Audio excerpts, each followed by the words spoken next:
A rumored iPhone 15 Pro mold has been released on Twitter through ShrimpApplePro and a user on Weibo, offering us an intriguing peek at some of the phone's design elements months before debut. Regrettably, SAP claims that this isn't a real color choice for the phone, despite the mold being made from a gorgeous-looking metallic blue metal.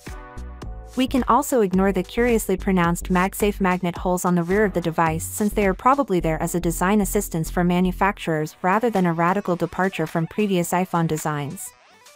A standard power button is also shown on the other border of the screen, along with some normal-looking volume buttons.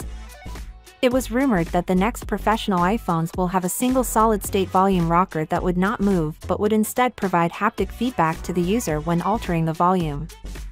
It's not unexpected to see the same trio of buttons on this mold, since it now seems that this will be an update for the iPhone 16 Pro. In this specific mold, there seems to be a separate button that might be the action button, which is said to take the place of the mute switch. It is situated above the volume buttons.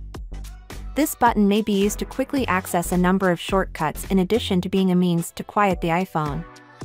Moreover, there have been rumors that this button may be customized to a user's tastes. The size of the camera block in the future iPhone 15 Pro looks to be identical to that of the iPhone 14 Pro, which is some good news for the design.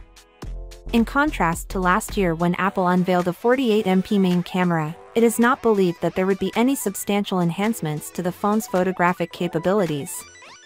But Apple seems that the iPhone 15 Pro Max may be getting a special boost of its own, as several reports claim that it will come with a 6x telephoto camera. The connector on the bottom edge seems too thin to be a USB-C connection, however we anticipate this to be yet another design quirk of the mold.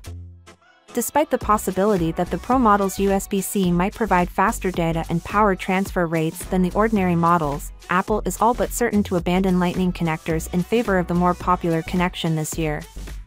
Finally, what are your thoughts about it? So without being said, let me know your thought in the comment below, and if you are new here, please subscribe. Peace out.